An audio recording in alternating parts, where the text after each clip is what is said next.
Well, Wednesday is here. How are we all doing? We have some energy this Wednesday morning. Can you hear me? Yes, we can. All right, you can hear me. All right. Never know with all this tech I got going over here. It's one problem after another. Well, welcome to Wednesday. Hope you guys had a great Tuesday, and hopefully your Wednesday is off to a great start. We've got our home inspector crew with us this morning, so we can definitely dive into some home inspection topics. But as we kind of normally do here, I want to open up to the floor. Anybody have something that is pressing, something going on in one of your transactions that'd just be an interesting share for the group? Martin. So I got a wonderful call this morning. Have a couple that moved up from Alabama. Everything's, going according to plan. And then of course this morning I get a phone call. They sold their house down south, but then there was a lot that was never mentioned. Some land that was supposed to be sold to be part of this down payment. Of course, was not mentioned until probably about a week and a half ago. And we're deep into this deal, and that was never part of the offer, saying, hey, we need to, this is part of the, us getting this home. Originally wasn't needed, but of course, the transmission, his truck broke, so he had to spend a couple $1,000s, hence less of a down payment. Now we need to find a place for them to stay for the next possibly 2 to 3 weeks. So I'm hoping to have some help with that. We put them, my friend had an Airbnb, we put him into that. Unfortunately, he has it booked for other clients now, and just looking to see if somebody can help me out here. Has a place that they can stay for, we don't know if it's gonna be a week or if it's gonna be 3 weeks type of deal. So I just for some clarity here, everything went okay with the purchase or the sale of their property. I think you said it was in Alabama, right? All of Correct, that goes smooth. You've got them lined up to purchase something up here. Yep. But they were expecting to get some land with it that is now no longer part of the deal. No. They're selling some land down south. Oh, in addition to the house. Correct, and they thought this was going to be going through. They weren't worried about it, so they never mentioned it. Of course, now suddenly it is an issue. Okay, so that the piece of land is completely separate from that house. And, correct. Okay, so the house closes, the land doesn't close. Supposedly the buyer is still going to buy that land, but it could take a few weeks. So now we don't have the money to put down for the property up here. As of this morning, they don't know if they're going to be selling. If that deal is going through. Okay. Does that deal need to go through in order for the deal up here to happen? When I talked to the bank the other day, they said they could still do it, but it's going to take longer because they waived appraisal, and now they're going to need to do the appraisal in order to do. Without that land sale. Correct. Okay. Yes. Okay. Interesting. And where are they like right now? Right now, they're in one of my friend's Airbnbs, but like I said, we're trying to get them to something else. What town? Connecticut. So they'll go anywhere in Connecticut? Connecticut, Massachusetts, within reason, yeah. They're just looking for a short-term rental. They don't want to start spending, thousands of dollars. Airbnbs aren't cheap. Yep. So they're looking for something short-term rental that's not too expensive. And they have 3 dogs and a cat. Oh, beautiful. Along with it. Yeah. Yeah. So just more fun stuff. Let's just, in general, Chris Cook just put something in here. I'll flash it up on the screen. Corporatehousing.com is something that she has used. So maybe check into that. Yeah, they're pricey though. Those are not cheap. Okay. Anybody else have any other suggestions besides VRBO or Airbnb? I just had someone getting corporatehousing.com for 1 month for $1,400 for a 2-bedroom. So if they're looking for cheaper than that, they better go camping. Well, they may have to, because like I said, they got the animals. Then tell them to go to a campground. Maybe they can do that for real. They're gonna have to. That's what I was gonna say. They have cabin ones too. Yeah. So that might be an option, because with the pets, it's going to be difficult unless you can go into some like pet friendly hotel motel. Yeah, I have a friend that owns a hotel here in Westfield, so I'm gonna reach out to him this morning after this call, see if I can get something for them. definitely not cheap, but the Homewood Suites hotels allow it. And you get like usually a little bit more space, full like kitchen type situation. And I know they allow that. Say that again, Lauren. I'm sorry. Homewood Suites. Oh, okay. Yep. Homewood Suites, yeah. They also, there's a nice piece of land down in Alabama that I believe they could tent up on. There you go. Free of charge, I'm sure. Free of charge. Anybody else have any other suggestions here? Anything else that you've done to get creative on temporary housing for somebody? If they are moving forward this property that they're going into is vacant, do they have a chance for potentially? Martin, is there a chance for the owners of whatever they're buying to let them move in early?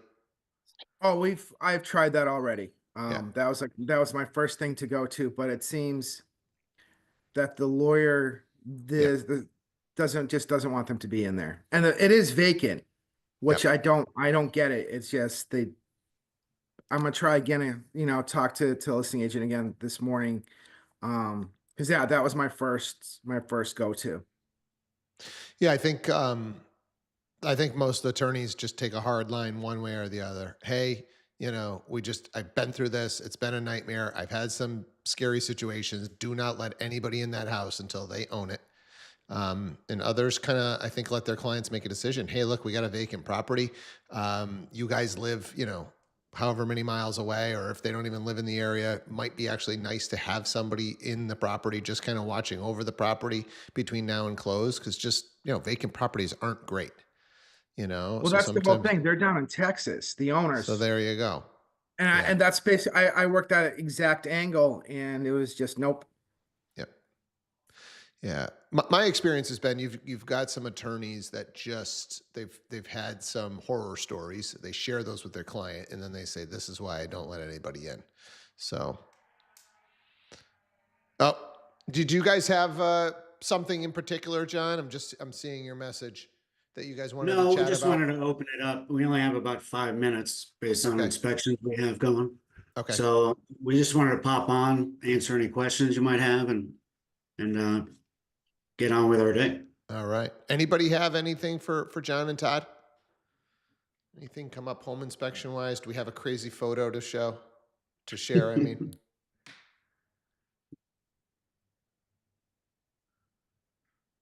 All Well, right. it looks like you guys are well not taken needed. care of. Jeez. Everyone's well taken care of out there. That's good to hear. Easy peasy. All right. Well, all right. Thank you all. Go Good hunting. your home inspections. Yes. Thanks. Take care, everybody. Thanks, guys. Anything else on temporary housing or Martin's situation that we should discuss? Anything coming up?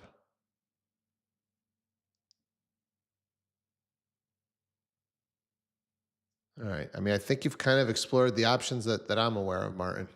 Getting them in there early, hotels, Airbnb, VRBO, corporatehousing.com. I mean, I don't know that there's going to be anything super short term, but Hot Pads is a rental platform. There could be something, unique there. So Hot Pads. Anybody aware of any other site that could be of value here in this particular situation? Linda? Furnished Finders. It ensures that it's a furnished home or property, and it's called Furnished Finders. And I would give that a go. Thank you. Sure. Other topic that I had teed up for today was buyer's remorse. Just kind of want to talk about it in general. I think it's obviously a real thing. It happens fairly frequently, especially for first-time home buyers. Just wondering if anybody wanted to share any experiences that they've had, how they've handled it, what might have worked, not worked when it comes to buyer's remorse. Right? This is just, hey, you buy it, even before home inspection, all of a sudden, they don't want to move forward. Martin. Well, this wasn't moving. They moved forward with it. They were from South Dakota. They came in. They bought a condo down in Springfield. Um, I tried to show everything I could for them. Through they even their family showed up. So when they moved up, I guess it wasn't what they were expecting. So they were kind of like not happy with their purchase. Actually saw them 2 weeks ago. So Um, let me just pause you there. Is this like, hey, we buy it sight unseen with a video tour, we close and then post close they're not happy, or does this start to set yes, in post before close? close. Okay, this is No, post close. Okay, post all right. close. It needed some work, and then that was stated right up front. And they put some money into this condo. And when I saw them last week, they were actually ecstatic now. It's what they wanted. It's exactly. And I told them, the way the condo is right now, you're ahead by about 30 grand if you wanted to put this on the market. And that kind of like smoothed everything over, and me talking to them again, and like, I understand you had to put work into it, but you knew it, but I don't think it was as much work as they thought it was going to be. That's all. So, but now they're happy, but it was just like I said in the beginning, it was they weren't too thrilled. Too thrilled, yeah. And I think there is some ebbs and flows with the purchase, right? There can be, oh, I hate this. Oh my God, thank God you made us buy this. The sweat equity was a nightmare, but man, we're really, really happy that we got into the neighborhood that we wanted to, right? Linda. Um, Jeffrey and I, whenever we have clients sign off on a contract and we get the good news that their offer had been accepted, when we call them to share that great news with them, we tell them, as always, as part of our talk with them, hey, you know what? In the middle of the night, if you wake up going, oh my gosh, what have I done? And you get these jitters, please know that that is absolutely normal. It doesn't matter if it's your first home, your 10th home. We always, question ourselves, am I doing the right thing? So if you have those feelings and those sensations, you are not alone. We all have them. It's normal. It is part of this journey. And so when you do that, you give them that expectation that it is going to happen. And so when it does, and they experience those feelings, they go, "Oh, okay, that's right. We were told that that's part of the plan." And so we try to set that expectation up so that it happens well before we have our home inspection. That's a great share, Linda. I've pretty much just responded to these situations, but I really do think I think it's very normal. I don't know what the percentages are, but I would assume they are extremely high. And I think this is a really good way to approach it. Is at the time of acceptance to just address it head on and set that expectation so that it feels normal when it happens. That's a great share. Thank you, Steve. So I was dealing with a little bit of a nightmare in the last few days. Buyers toured a house, they loved it. It was competitive, and I let them know, like, listen, here are some ways we can strengthen our offer. Like they want it. This was the one. And the wife is the one that's on the financing, the husband isn't. Weird situation there where it's like, don't talk to me, talk to her. I don't care, whatever she wants. So it's like, great. Then it was stressful, and she's like, I don't want to talk to him. And I'm like, all right, great. And then he's like, all right, talk to her. So it was like a ping pong effect. They loved the house. I went to work, got the offer accepted. We have a home sale contingency on it. So that was our weak part of our offer. We're supposed to do our deposit. We're like on 2 days past, like we're supposed to have this done. They're having a little bit of like remorse because they're seeing their monthly payment. Now, their purchase from their original home to what they're buying is twice the price. The interest rates are twice. And for some reason, they didn't think that their monthly payment would be twice of what their normal. So they freaked out. They pulled out on our lender, got a new lender who tried to sweet talk them there.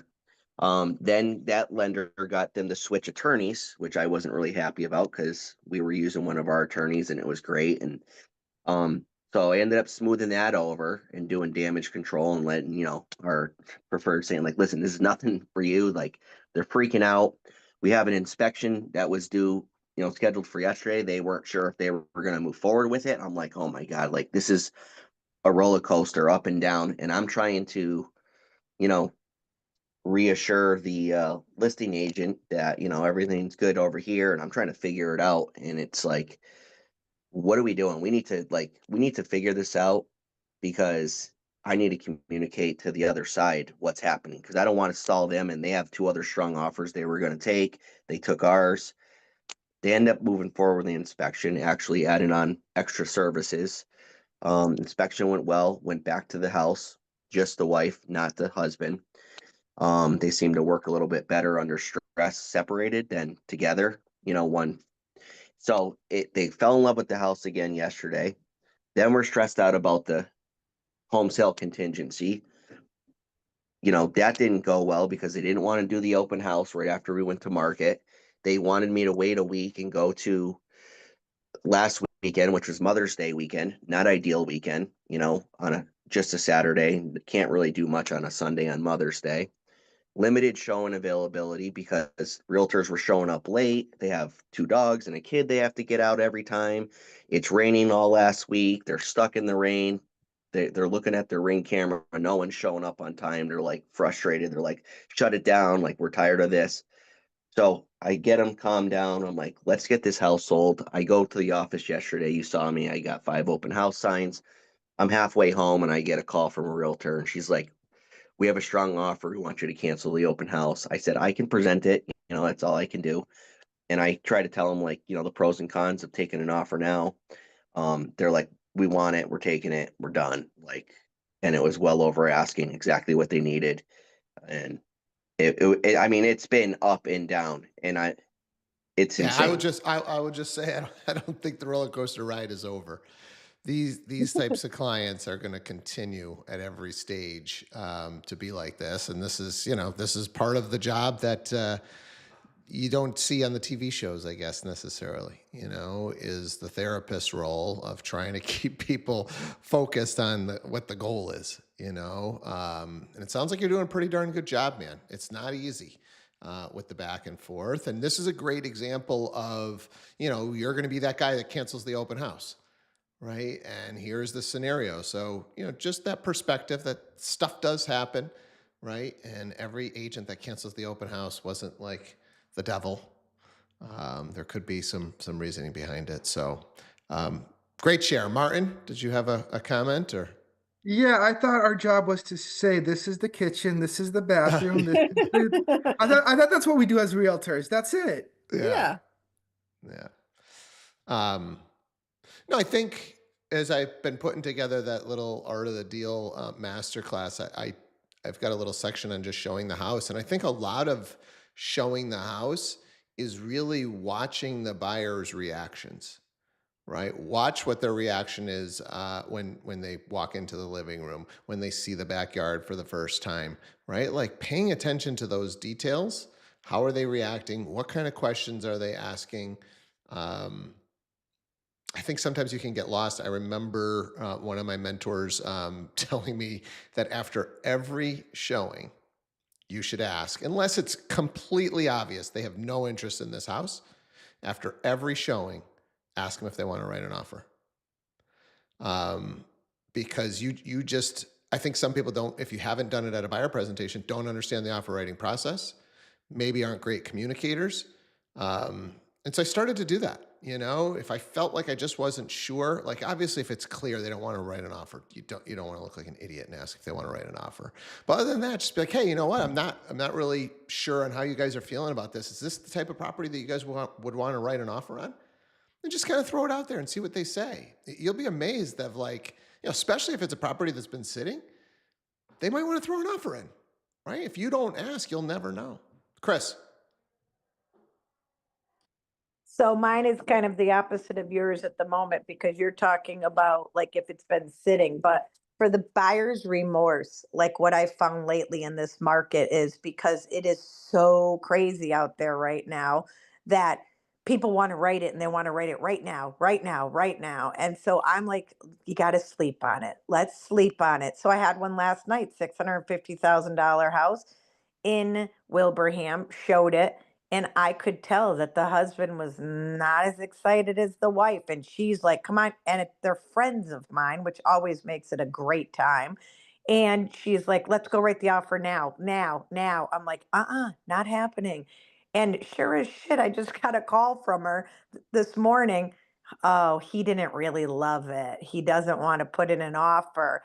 And if I had said yes, he would have went along with her last night without a shadow of a doubt. And then I would have ended up with that buyer's remorse. So I think sometimes a pause, a breath. I think in this market, everybody thinks it has to happen right this second, which don't get me wrong, it can't be sat on, but you can certainly sleep on it, you know? And I did call the agent as soon as I left and said, hey, look it, we have strong interest. And of course, I had to call her this morning and say, just kidding, you know? So there's that pause, you know, for the buyer's remorse. Well, I think you're saying exactly though what I said was you're reading that showing, right? You're past the level of just showing houses. Because I think when you get in, you know, like Martin said jokingly, but I think when you get in, when you're first doing it, you're just showing houses. You're not doing all this extra stuff. But this is the evolution, right? You're paying attention. You're noticing. Are both parties, this is a great example, are both parties on the same page? Right? And who wears the pants? Because if the person that wears the pants in that relationship isn't the one that's super excited about it, we're probably not writing an offer. So these are the Definitely little, not. You're yeah, right. yeah. So yeah. Anybody else? This is a great topic, and I'm glad the shares are coming out. So what else? Anybody else just have another story, or hey, just a different twist on buyer remorse? We've talked about post. I'll share another one. I remember it was on a virtual tour, loved the house, loved the neighborhood, all of that. But what you can't really tell is ceiling heights on a virtual showing. And this particular property, I don't remember which one of our agents had it, had very low ceiling heights. And so the buyers got here from wherever in the world they were coming. They got to the house and they're like, you know, taller people. And they're like, wow, the ceilings are really short in here, and backed out of the deal because of ceiling height. So, Molly. So I've learned to be careful when it's the offer, like right after the buyers lose out on another offer that, like, say they loved it or like that was the one they lost it. I find they get that momentum of like, oh my gosh, we've got to get one. Let's throw everything at this next one. And then they might not like love it as much as the one before. So I find like in that specific moment where like they just lost out at something, being really careful and making sure, okay, are you doing this just for the sake of putting in an offer? Or do you actually love this one as much as the other one because your offer is as strong as that one? And I've had times where they're like, no, like we kind of just wanted to go through the motion. I'm like, okay, then maybe let's not throw all of our eggs in this basket. um, so at that specific moment, I feel like I've had at least 2 times that happen. Yeah, this is a great share. This is pro stuff right here, right? Like really being aware of the timeline and the series of events that your buyer has been through. So that's a great share, Molly. Thanks for bringing that one, because that is definitely another time where you've got to be careful and you've got to really make sure that this is really what they want and this isn't a knee-jerk reaction to something else that happened. I love that, Steve. That's like dating, the rebound offer. There you go. I love it. I love that, Molly. Thank you. Yeah, that's good. The rebound offer. I'm writing that one down. Who else? Any other scenarios where you feel like this can rear its ugly head?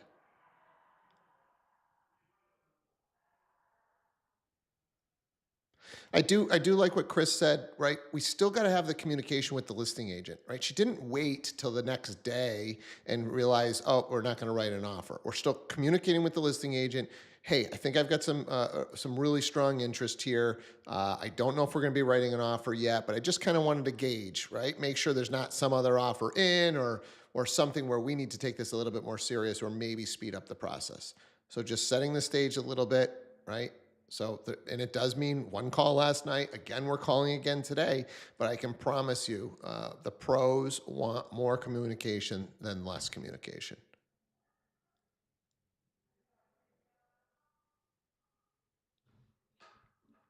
Any other thoughts or scenarios for buyer remorse?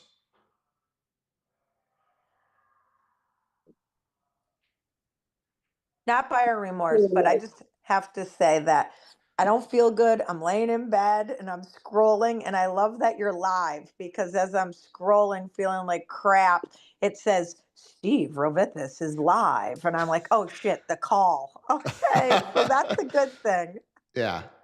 Yeah, just a notification. I think those are good. I think more than anything, when we go live on all those channels, it just says that. So, but obviously the juice is getting on here and be able to interact.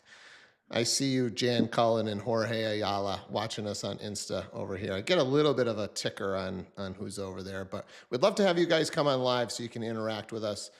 Please DM me for the link so that you guys can chat and follow along live on the call. Well, I guess we'll use the last couple of minutes here. We haven't done much on training that's available, but we have a monster training today. It's one of the top things that Real Broker does throughout the year. They have their big annual summit called Rise, but then they have this kind of midway called Real X. It is 12 to 5 today. This is a don't miss seminar. We are doing a live watch party at our Agawam office. If you can't attend that, there is links to join this virtually. And if you don't have those links or you're not at Real, please just shoot me a DM, give me a text or an email, and we will get you the link to register. 12 to 5, the latest tips, tricks, strategies on how to market yourself, how to generate business, and on how to succeed in 2025 moving forward. So I promise you, you will learn a couple of things there that will be fire. So hope to see a lot of you guys live at the Agawam office, otherwise virtually, and we'll be back at it again tomorrow morning. All right, take care. Thanks, everyone. Have a good one.